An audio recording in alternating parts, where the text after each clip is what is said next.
नमस्कार, DSL law point में आप सबका स्वागत है। मैं हूं आपका मित्र धीरज कुमार त्रिपाठी। हम लोग आज अपने भारतीय नागरिक सुरक्षा संहिता का जो ये वीडियो का क्रम चल रहा है उसमें अध्याय 31 जो कि अपील से संबंधित है के विषय में पढ़ेंगे। इसमें सारे प्रावधानों को जानेंगे कि अपील क्या होती है, अपील किन निर्णयों किन आदेशों से की जाती है, अपील कब की जा सकती है, क्या कोई अपील की समय सीमा है, क्या दोष मुक्ति के विरुद्ध कब अपील की जाएगी, दोष सिद्धि के विरुद्ध अपील कब की जाएगी, क्या जो पीड़ित व्यक्ति है उसको अपील का कोई अधिकार है। आइए तो हम लोग शुरुआत करते हैं। भारतीय नागरिक सुरक्षा संहिता के अध्याय 31 में अपील से संबंधित जो धाराएं हैं वो धारा 413 से 435 तक में प्रावधानित किया गया है,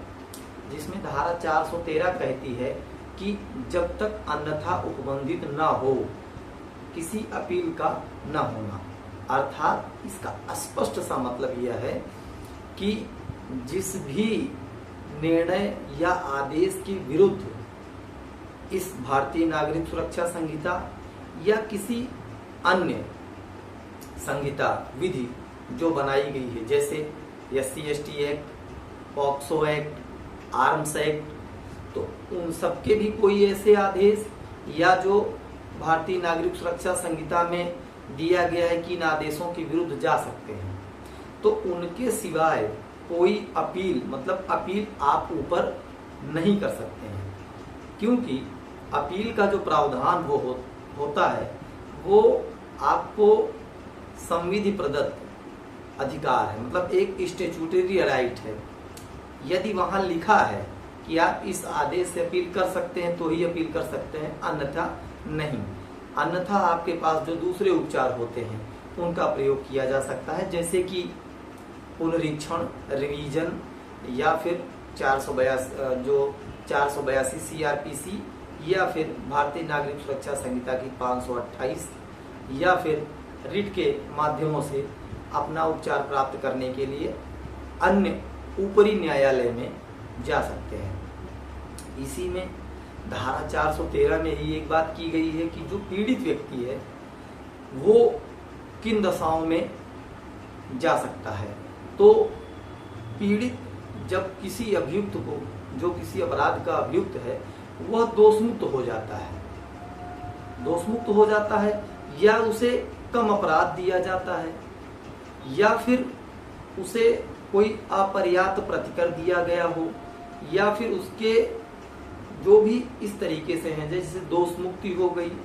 या फिर कम सजा दे दी गई, अपर्याप्त प्रतिकर दे दिया गया, तो ऐसे आदेश के विरुद्ध जो पीड़ित व्यक्ति होगा वह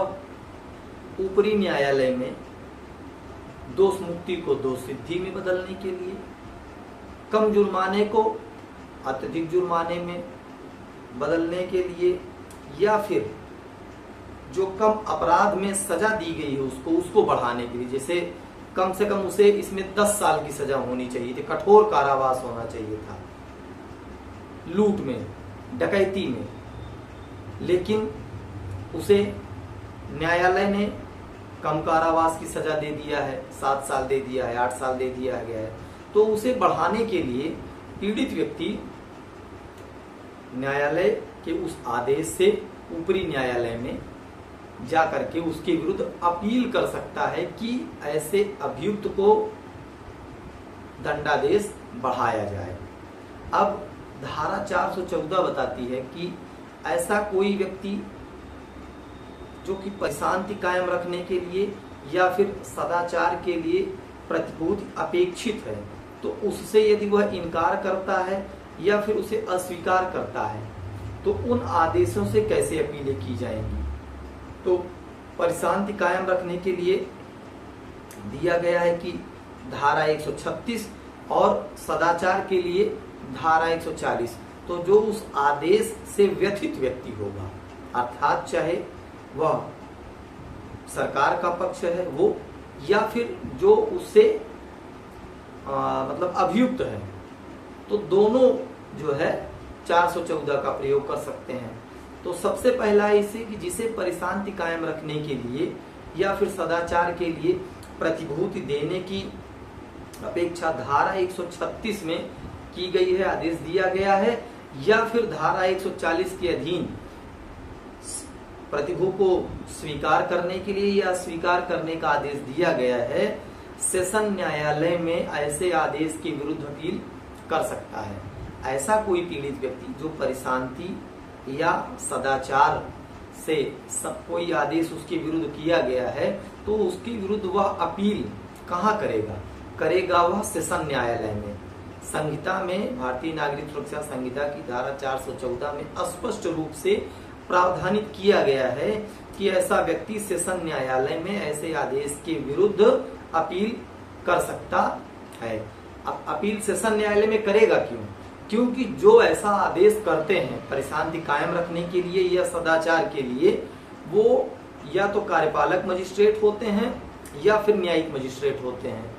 न्यायिक मजिस्ट्रेट में सेशन के नीचे वाले मजिस्ट्रेट होते हैं। तो जितने भी मजिस्ट्रेट के न्यायालय से कोई भी अपील होती है वो सेशन न्यायालय में होती है, क्योंकि मजिस्ट्रेटों से उच्च जो होते हैं, उच्च न्यायालय या उनकी अपीलेट जो न्यायालय होती है वो होती है सेशन न्यायालय को अधिकारिता दी गई है। तो ऐसे आदेशों से अपील सेशन न्यायालय में होगी। अब सबसे महत्वपूर्ण प्रावधान ये है कि जो दोषसिद्ध व्यक्ति है, कन्विक्टेड पर्सन है, वो चाहे जिस ट्रायल का हो, session trial chapter 19, warrant trial chapter 20, summon trial chapter 21, summary trial chapter 22 या फिर चैप्टर 23 प्ली बार्गेनिंग का, इन सभी में विचारणों में होने के बाद जो भी व्यक्ति दोष सिद्ध किया जाएगा वह व्यक्ति धारा 415 के अधीन अपील में जा सकता है उस आदेश के खिलाफ। तो चूंकि ये बहुत महत्वपूर्ण प्रावधान है, इसको हम लोग बेयर एक्ट को हम अपनी कोई भी पढ़ाई ऑनलाइन करते हैं तो उसमें हमें एक विशेष बात ध्यान रखनी ये होती है कि हम बेयर एक्ट को अपने साथ में रख कर पढ़ें कि क्या सामने वाला कोई बात हो सकता है गलत बता रहा हो। इन सब स्थिति को दूर करने के लिए हमें अपना बेयर एक्ट अपने साथ पढ़ाई के दौरान अपने साथ रखना है, उसके साथ पढ़ते हैं। तो धारा 415 में दोष सिद्ध से अपील का जो सबसे पहला प्रावधान दिया गया है कि भी कोई भी व्यक्ति जो उच्च न्यायालय द्वारा असाधारण आरंभिक अधिकारिता के प्रयोग करने में विचारण करके दोष सिद्ध किया है तो उच्चतम न्यायालय में अपील कर सकता है। अब ये असाधारण आरंभिक अधिकारिता क्या होती है? क्योंकि हम लोग जानते हैं कि ट्रायल तो खाली सेशन न्यायालय करता है, मजिस्ट्रेट न्यायालय करता है। उच्च न्यायालय कब से विचारण करने लगा, ट्रायल करने लगा? तो दंड प्रक्रिया संहिता की जो धारा 474 थी और धारा 474 के उस पर जो अभी ये वर्तमान धारा है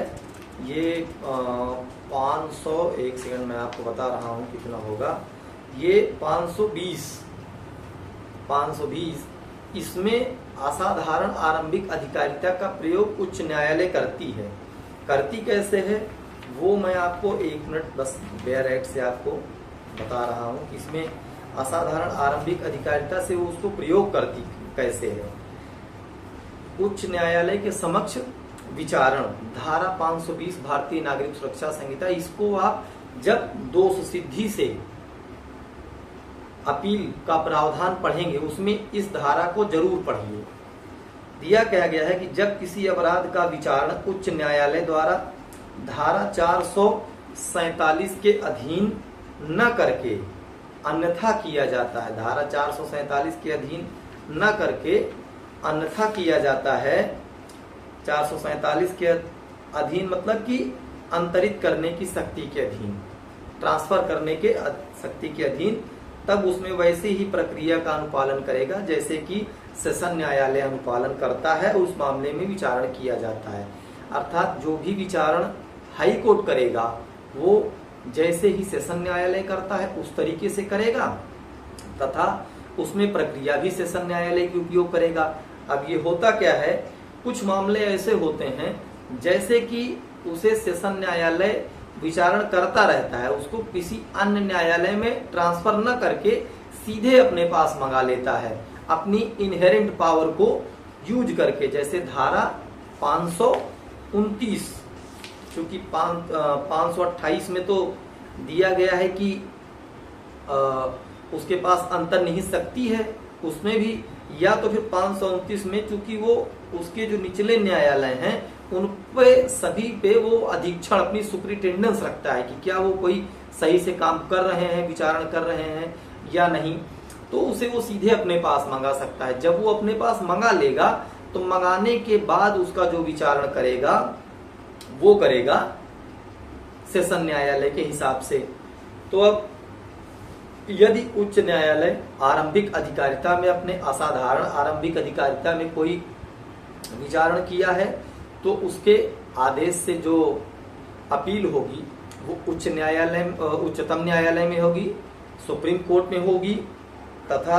जब कोई व्यक्ति सेशन न्यायाधीश या अपर सेशन न्यायाधीश द्वारा विचारण में या किसी अन्य न्यायालय द्वारा दोष सिद्ध किया गया है, मतलब सेशन न्यायाधीश या अपर सेशन न्यायाधीश, डिस्ट्रिक्ट जज आर एडिशनल डिस्ट्रिक्ट जज are some other special courts convicted any accused, then the accused goes to high court in appeal in section 415। अर्थात जब कोई व्यक्ति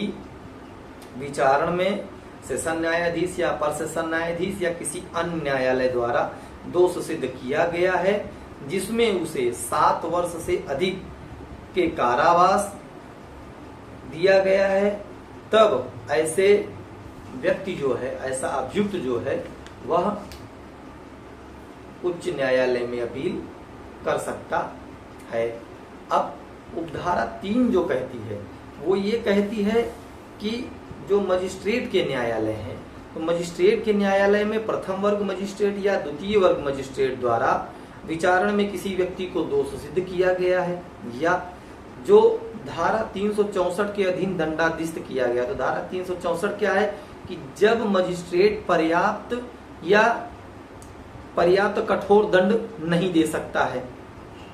तो या फिर तीसरी जो स्थिति है कि जिसके बारे में मजिस्ट्रेट धारा 401 के अधीन आदेश दिया है या दंडादेश पारित किया गया। धारा 401 क्या है कि परिवीक्षा या भर्त्सना के पश्चात छोड़ा गया हो, तो इसके बाद इन आदेशों से जो अपील होगी वो सेशन न्यायालय में होगी। तो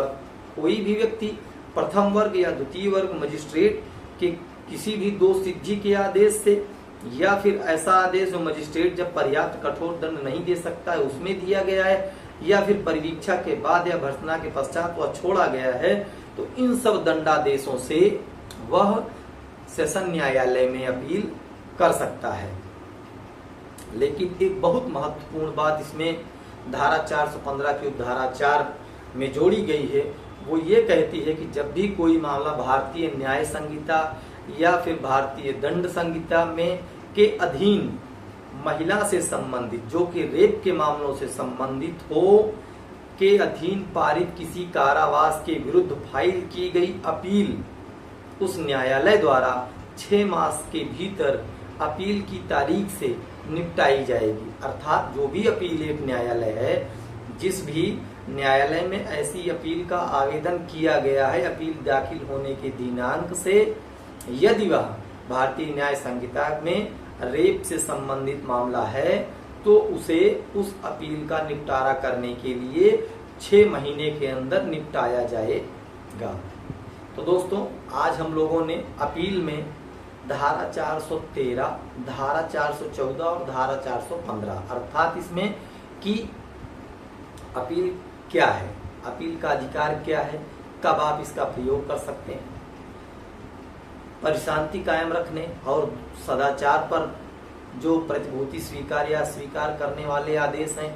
उनसे अपील कहाँ होगी, तथा दोष सिद्ध व्यक्ति उच्च न्यायालय के आदेश से सुप्रीम कोर्ट में, सेशन कोर्ट के आदेश से हाई कोर्ट में या फिर मजिस्ट्रेट के कोर्ट के आदेश से, दंडादेश से सेशन कोर्ट में अपील के विषय में जो धारा 415 में संबंधित है बताती है। आज हम लोगों ने पढ़ लिया। अपने अगले वीडियो में धारा 416 जिसमें कि अभियुक्त व्यक्ति जब दोषी होना स्वीकार कर ले तब उस दशा में अपील कहाँ होगी और किसके समक्ष स्वीकार कर रहा है तब उसके बाद अपील होगी या नहीं होगी,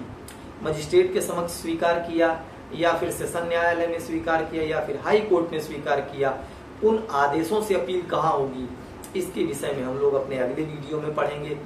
धन्यवाद। जय हिंद, जय भारत।